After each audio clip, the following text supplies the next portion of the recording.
ओम जगदाधार सर्वाधिष्ठान धात्री नमः। सर्वदेशान धात्रे नमः। ओम जगदाधार ओम जगदाधार सर्वाधिष्ठान धात्री नमः। सर्वदेशान धात्रे नमः। ओम जगदाधार ओम जगदाधार सर्वाधिष्ठान धात्री नमः। सर्वदेशान धात्रे नमः। सच्चिदानंद भगवान की जय। सतगुरुदेव भगवान भगवान की जय। सत्य सनातन धर्म की जय। अष्टावक्र गीता महागीता। अष्टावक्र गीता का जो है प्रादुर्भाव तब हुआ जब एक गृहस्थ व्यक्ति को इस बात की शंका हुई कि गृहस्थी तो हम जो है न जाने कब से जो है चलाते चले आ रहे हैं। तो जब हम चलाते चले आ रहे हैं वो गृहस्थी सच्ची थी कि अब जो चला रहे हैं वो गृहस्थी सच्ची है। इस बात का जो प्रत्युत्तर था वो सटीक वेद मत के अनुसार कोई नहीं दे पा रहा। उत्तर देने वाले तो तमाम मिल जाएंगे, साधारण आदमी भी कह देगा कि ये भी जगत भी सपना, वो भी सपना। इस तरह से नहीं। जब जनक जी ने प्रश्न किए हैं तो उस समय जनक जी पूर्ण वैराग्य को प्राप्त हो चुके हैं। तब उनके अंतस में वैराग्य के प्रति उन्हें लग रहा था कि हम राजकाज संभालते हैं और हमारा मन तो कहीं राजकाज में लगता नहीं। उस विषय को भी प्रश्न रखा। वो तीन ही प्रश्न हैं अष्टावक्र गीता के। ज्ञान क्या है, वैराग्य क्या है, मुक्ति क्या है। चौथा कोई प्रश्न नहीं है। इन तीनों प्रश्नों के प्रत्युत्तर में प्रादुर्भूत हुई है श्री अष्टावक्र महागीता। अष्टावक्र जी के मुखारबिंद से इन प्रश्नों का ही जवाब मिलेगा। बार बार ये नहीं कहना है कि ये अमुक प्रश्न का जवाब है, ये अमुक प्रश्न। केवल इन्हीं तीन प्रश्नों के जवाब हैं सारी अष्टावक्र गीता। तो अष्टावक्र जी कह रहे हैं कि मुक्तिम इच्छसि चेत तात। एक एक शब्द का जो है बड़ा गहरा अर्थ है। मुक्तिम इच्छसि चेत तात विषयान विषवत तज। विषयों को विषवत बताया। विष हैं ये, विषयान विषवत तज। क्षमा आर्जव दया तूषम सत्यम पीयूषवत है। दो भागों में जो है जवाब दे दिया। एक भाग में उन्होंने बताया कि विष है, ये पांच जो है क्या है, विष हैं। अब इन विषयों को दूर करने के लिए पांच ही अमृत बता दिए। पांच विष बता के कह दिए इनको तो त्यागना है। विषयान विषवत। साधारण इनको न समझो, ये तुमको मार रहे हैं, हर पल तुम्हारी हत्या कर रहे हैं। शब्द स्पर्श रूप रस गंध, ये पांच विष हैं। इन्हें विषय न देखो, इन्हें क्या देखो, विष देखो। और साथ में जो है अमृत बता दिए। अमृत क्या बता दिए, पांच। कौन कौन से, क्षमा, आर्जव, दया, संतोष, तोषम, सत्यम, पीयूषवत है। ये सब क्या बता दिए, अमृत बता दिए। अब इनकी एक एक चीज को हमें समझना है कि देखो विष कैसे हैं। तो व्यवहारिकता में तुम्हारी आंखें बंद तो नहीं, खुली हैं, नहीं देख रहे हो। अली, पतंग, मृग, मीन, गज, ये पांच हैं। और जरत एक ही आँच, एक एक विषय के ये भोगी हैं। कौन कौन? अली, अली माने भौरा, पतंग माने पतंगा, अली पतंग, मृग मीन मछली और गज। ये 5 जो नाम लिए हैं जीवों के, ये एक एक विषय के महाआसक्त हैं। इनकी आसक्ति तुम्हारे सामने परिणाम के रूप में है कि नहीं? अली पतंग मृग मीन गज जरत एक ही आँच, ठीक है। और वे नर कैसे बचे?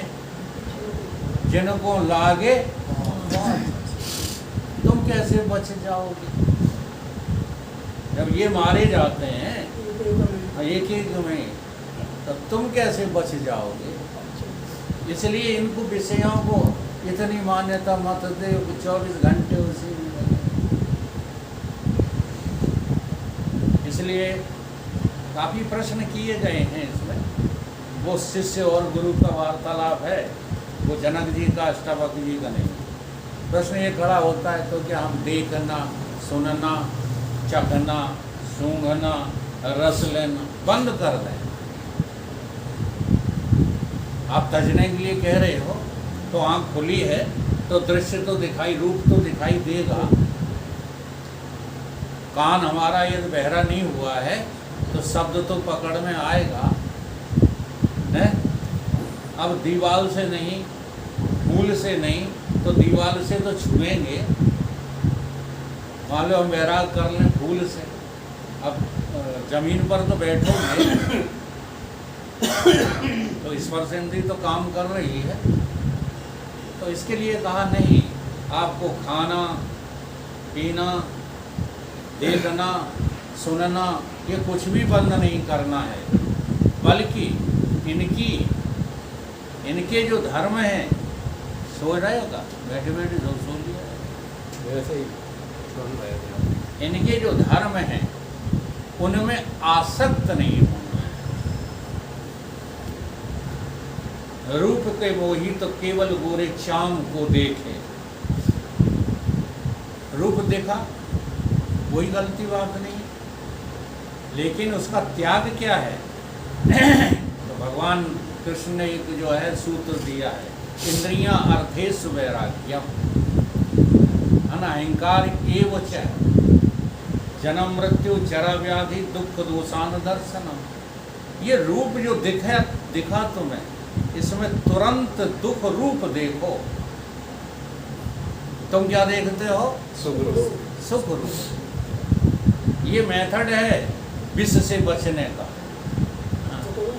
देखो ना, वैद उसी विष से तुम्हारी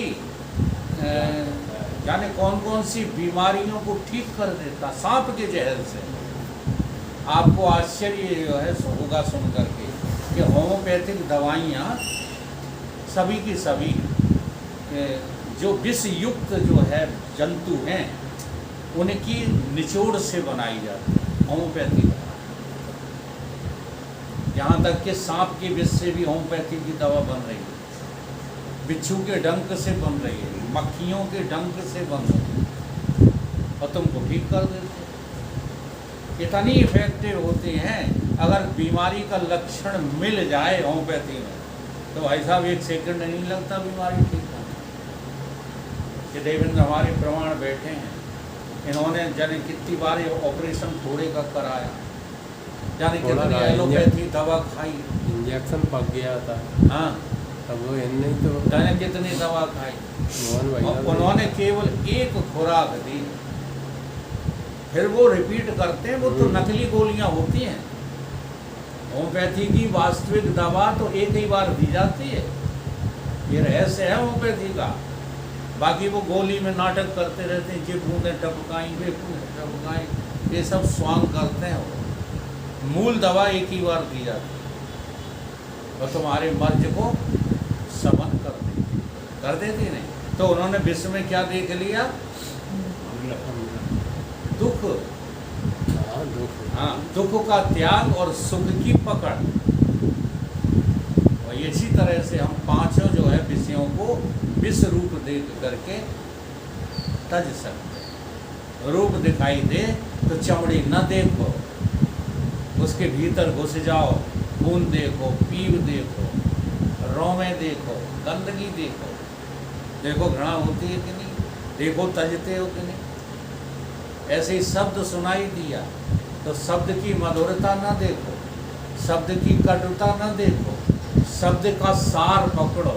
क्या सुनाई दे रहा है, कहाँ से सुनाई दे रहा है? ठीक है, साधना है ये, विषयान विषवत तज, ये आप तभी कर सकते हो। हाँ, सब में रह के अलग रहने की यदि कला सीखना चाहते हो तो पहले इनका त्याग करो। कैसे?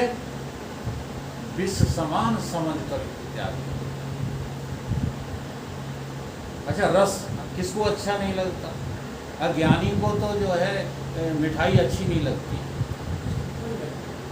है, अज्ञानियों को ही अच्छी लगती है। तो अब ज्ञानी क्या करे? चलो, अज्ञानी तो जानता ही नहीं है, वो तो खा खा के मरेगा ही। वो ज्ञानी भी खा खा के मरे, फिर काहेगा ज्ञानी? तो ज्ञानी क्या करे उसमें? मीठा अच्छा लगेगा, मीठा खाएगा भी, फिर करे क्या?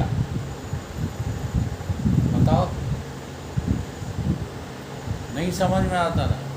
ये जो 2.5 किलो रोटी खाते हो ये बंद करो, मिठाई असर कर जाए, चुनौती दी। यानी विष को हजम करने की क्षमता लाओ तो उसका त्याग होगा। अब विष भी खा रहे हो और फिर जो है यहाँ तक रूंद लेते हो रोटी भी, तो वो तो फिर असर करेगा। आप चाहे जब प्रैक्टिकल कर लेना, आज आप 4 पेड़े खा लो, सारे दिन भोजन नहीं करना, शाम को नापना, डायबिटीज नॉर्मल निकले। ये विष कब बनता है? जब तुम उस पर लट्टू रहते हो, आसक्त रहते हो। इसलिए आसक्ति के त्याग का नाम ही है विषयों को विष समझना, उनसे आसक्ति हटा दो। और वही बात इसमें गुरु शिष्य की जो है वार्तालाप हो रही है। अष्टावक्र जी कहते हैं कि हे राजन, आपका कहना सत्य है। क्या कहा? विषय भोग के त्यागने से शरीर नहीं रह सकता। और जितने बड़े बड़े ऋषि, राजऋषि हुए, उन्होंने भी इनका त्याग नहीं किया। ये शिष्य कह रहा है, इन विषयों को किसी ने त्यागा? बताओ, नहाना धोना, रोटी खाना, पकवान खाना किसने छोड़ दिया? और वे आत्मज्ञान को प्राप्त हुए और भोग भी भोगते रहे। फिर आप हमसे क्यों कहते हो कि विषयों को विषवत त्याग? अष्टावक्र जी ने कहा, राजन, आपका कहना सत्य है एवं स्वरूप से विषय भी नहीं त्यागे जाते, परंतु इनमें जो अति आसक्ति है, 5 विषयों में किसी एक के अप्राप्त होने से चित्त की जो व्याकुलता है, वो सदैव उसी में मन का लगा रहना है, उसके त्याग का नाम ही विषयों का त्याग। जैसे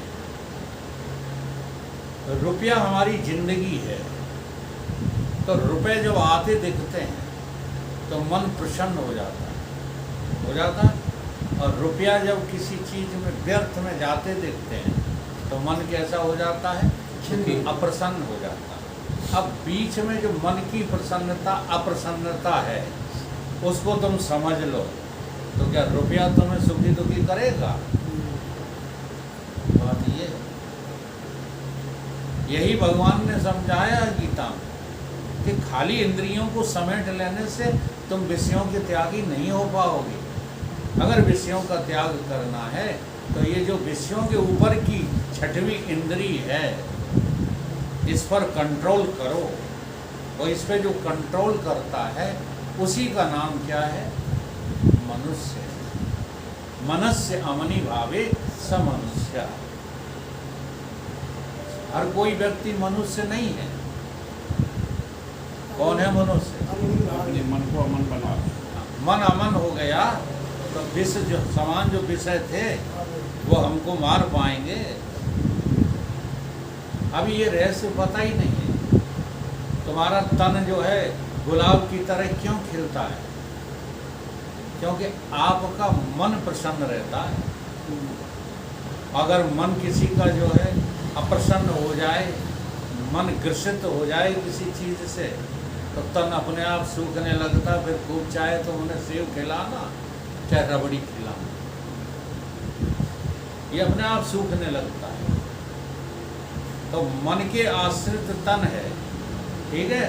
तो तन, बहुत बढ़िया बात आई सामने उसी बात को लेकर के जो लोग आज विवाद कर रहे हैं कि हमारे तो ये कहते हैं, रैदास जी अम्बेडकर वाले कहते हैं कि मन चंगा तो कटौती में गंगा। ये किसने कहा? रैदास जी ने। अच्छा, रैदास जी ने ये कहा तो हमारे रहीमदास जी या और किसी का होगा, उन्होंने क्या कहा? उन्होंने तो मन चंगा कहा। और दूसरे महात्माओं ने क्या कहा? मन को चंगा नहीं कहा। अब तुमने चंगा का अर्थ लगा लिया मन की प्रसन्नता। मन की प्रसन्नता का नाम मन चंगा नहीं है। मन की अमनता का नाम चंगा है। मन जब अमन हो जाता है तब वो चंगा कहलाता है। और जहाँ मन चंगा होता है वहाँ कटौती में भक्ति आई जाती है। तो ये अकेले रैदास ने नहीं कहा, सूरदास ने कहा, और ऐसी वाणी बोलिए मन का कबीर ने कहा, तुलसीदास जी ने कहा, मन ना रंगाए रंगाए जोगी कपड़ा। किसने नहीं कहा बताओ? अब सबने एक ही बात कही, तुम अलग अलग लगाए बैठे हो क्योंकि मूर्ख हो। अब मूर्खों की बात जो है आज कलयुग में मानी जा रही है। जैसे एक पक्ष ने रैदास को ले लिया, दूसरे पक्ष ने तुलसीदास को ले लिया, तीसरे पक्ष ने कबीर को ले लिया। वो तो जातियाँ सब ऋषि मुनियों की किसी को पता नहीं है। नहीं, एक एक को सब बांध लें अपनी तरह, और सब एक ही जात के हैं ये किसी को पता नहीं। मनुष्य जात थी सबकी, मनुष्य भी नहीं थी, जीव जात थी, और जीव भी नहीं, हर एक की जाति एक ही नाम है, चेतन तत्व। और जो चेतन तत्व को स्वीकार कर लेता है वो मन चंगा कटौती में गंगा का अर्थ ये नहीं लगाता जो आम आदमी लगाता। ऐसी वाणी बोलिए मन का आपा। मन का आपक होने का मतलब मन प्रसन्न नहीं हो जाए। मन की प्रसन्नता तो संसार के भोगों में लिप्त करा देती है। मन अमन कर लो, मन अमन कर लोगे तो पांचों विषय जो विश्व समान हैं ये कैसे हो जाएंगे? सुख रूप हो।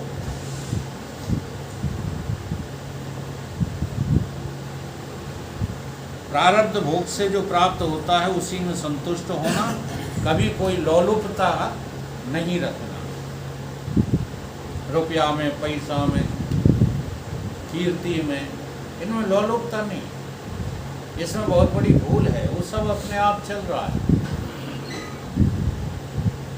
प्राप्ति काल में उनमें दोष दृष्टि और गिलानी होनी चाहिए, और उनके त्याग की इच्छा होनी चाहिए, और उनकी प्राप्ति के लिए किसी के आगे दीन नहीं होना चाहिए। इसी का नाम वैराग्य है।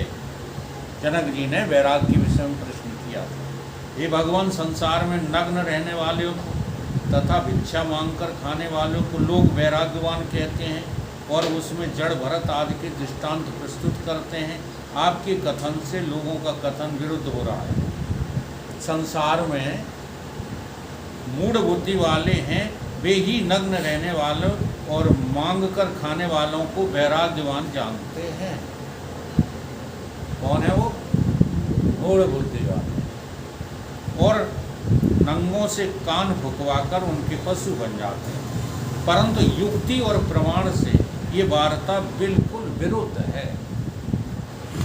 वेदों के प्रमाण से, शास्त्रों के प्रमाण से और विवेकी पुरुष की युक्ति से ये बिल्कुल विरुद्ध बात है। यदि नग्न रहने से वैराग्यवान होता है तो सभी पशु नंगे ही घूम रहे हैं। उनको सबको वैराग्य की पदवी दे देनी चाहिए। वैराग्यवान कहना चाहिए, फिर ऐसा तो नहीं है। और यदि मांग कर खाने वाले ही वैराग्यवान हो जावें तो सब दीन दरिद्रियों को भी वैराग्यवान ही तो कहना चाहिए। हाँ, जो शाम को केवल जो है 400 रुपये कमा के दारू पी कर सो जाते हैं, ये सब वैरागी हैं, है ना। पर ऐसा तो नहीं है। इन्हीं युक्तियों से सिद्ध होता है कि नग्न रहने वाले और मांग कर खाने वाले का नाम वैराग्यवान नहीं है। यदि कहो कि विचार पूर्वक नग्न रहने वालों का नाम वैराग्यवान है, यह भी वार्ता शास्त्र विरुद्ध है। बहुत गहरा अध्ययन करना है। कहो कि हम तो विचार के जो है कपड़े उतार के फेंक दिए, क्योंकि विचार के साथ इस वार्ता का विरोध आता है। जहाँ प्रकाश रहता है वहाँ पर अंधकार नहीं रहता। ये दोनों एक दूसरे के परस्पर विरोधी हैं। वैसे सत्य गुण का कार्य सत्य और मिथ्या का विवेचन रूपी विचार है, और तमोगुण का कार्य शरीर है। अब कोई शरीर को नंगा करता है तो तमोगुणी है कि सतोगुणी, खूब विचार करते। और ये हम नहीं कह रहे हैं भाई, नहीं आप कहोगे नहीं वकील साहब ऐसा समझाते हैं। हम तो ये कहते हैं तुम जंगल में रहो जाकर के, खूब नंगे पड़े रहो, क्या फर्क पड़ता है ना। कोई फर्क नहीं पड़ता। इतने परमहंस हो जाओ, इतने परमहंस हो जाओ, तुम्हें कपड़ों की आवश्यकता ही खत्म हो जाए, फिर कौन रोकता है तुम। लेकिन ये जो बाजारों में तुम फिरते हो, इसका तो शास्त्र वेद विरोध करते हैं। देखिए, वर्ष के 12 महीनों में नग्न रहने वालों के शरीर को कितना कष्ट होता है। हमने देखा है बनियों के बाबाओं को। हम वहाँ खेलते थे हॉकी जैन स्कूल में। पहले ये बिल्डिंगें नहीं बनी थी, सब खुला हुआ था, केवल इनका एक मंदिर बना था। तो इनके यहाँ प्यार डला रहता, प्यार धानवाड़ा है, धानवाड़ा घास। हाँ, तो ये बाबा आते हैं, जैसे ही इनको छुट्टी मिली खाने पीने से और पब्लिक से, सो उस प्यार में उनकी तरह उचलेण की तरह घुसते हैं। हाँ, बुरी हालत देखिए इनकी। आप कहते हो सर्दी नहीं लगती, सर्दी सबको लगती है, शरीर साधारण किया है। गर्मी सबको लगती है। कहीं कॉटन का कतन ढीली हो जाती है, उसमें घुस जाते हैं। अब वो सामान रखते हैं। अब तो एसी लगी हुई निकाले गर्म वाली। सर्दी के मौसम में सर्दी के मारे उनके होश बिगड़ते हैं और उनके हृदय में विचार उत्पन्न भी नहीं हो सकता। एवं गर्मी और बरसात में मच्छर पिस्सू काटते हैं। सदैव उनकी वृत्ति दुखाकार बनी रहती है। ये साधना तो वो है कि तुम्हें कोई किसी तरह का डिस्टरबेंस ना हो। और आज जो साक्षी भाव समझाया गया है, उसी में आपकी आत्माकार वृत्ति बार बार बने और आनंदित रहो। उसका नाम साधना है। मच्छर काट रहे हैं, ठीक है, नींद नहीं आ रही और चिंतन हो नहीं पा रहा है, आग लगे सत्संग में, ये और कह रहे हैं। तो ये साधना है। ये हठ योग हमको बिल्कुल बर्बाद कर देता है। हठ योगी ऐसा करते रहते हैं तो दुखाकार वृत्ति बनी रहती है, विचार का गंध मात्र भी नहीं रहता है। यहाँ श्रुति से भी विरोध आता है। श्रुति में कहा है आत्मन च द्विजानी दय स्मृति पुरुषः किमिच्छन कस्य कामाय शरीरम संजु रेत। यदि विद्वान ने आत्मा को जान लिया कि ये आत्मा ब्रह्म मैं ही हूँ, तब बताओ किस बात की इच्छा रही। शरीर को ठंड लगे तो कपड़ा ओढ़ लो, गर्मी लगे तो कपड़े हटा दो। किसी ने मना किया? तुम शरीर हो ही नहीं है, तुम्हें पता लग गया। और किस कामना के लिए शरीर को तपो योग, किंतु कदाप नहीं तपाएगा। गीता में भी भगवान ने इसको तामसी तप कहा है। इसको कौन सा तप का है? तामसी तप का है। इसी से विदित होता है कि नग्न रहने वाले का नाम वैराग्यवान नहीं है और नग्न रहने का नाम वैराग्य नहीं है। केवल मूर्खों को पशु बनाने के लिए ये नग्न करने का नाटक, और कुछ नहीं। हाँ, अब देख लो, ये श्रुतियाँ कह रही हैं, अष्टावक्र जी समझा रहे हैं, बड़े बड़े महापुरुष वो सब समझा रहे हैं, और हम एक अपनी अलग से नीत निकाल के जो है कहेंगे नहीं साहब बनियों के बाबाओं जैसा तो कोई नहीं। तो ये तुम्हारी जो है मूढ़ बुद्धि हो गई, मूढ़। सकामी इस तरह के व्यवहार तो करता ही रहता है, निष्कामी कभी इस तरह के व्यवहार नहीं करता है। जड़ भरत आदिकों को आपने जो उदाहरण दिया है, तो देखो, एक मृगी के बच्चे के साथ स्नेह करने से उनको मृग के 3 जन्म लेना पड़े थे। इसलिए संग दोष से डरते हुए हमेशा जड़ भरत जी असंग रहते थे। उनको डर लगता था, डर के कारण थे उनके मेरे 3 जन्म खराब चले गए, अब हम चौथा नहीं जाने देंगे। जड़ भरत आदि भोजन वस्त्र आदि को त्याग करके कहीं भी नहीं रहे, किंतु पत्थर और लकड़ी की तरह जड़ होकर संग से डरते हुए उदासीन जरूर रहे।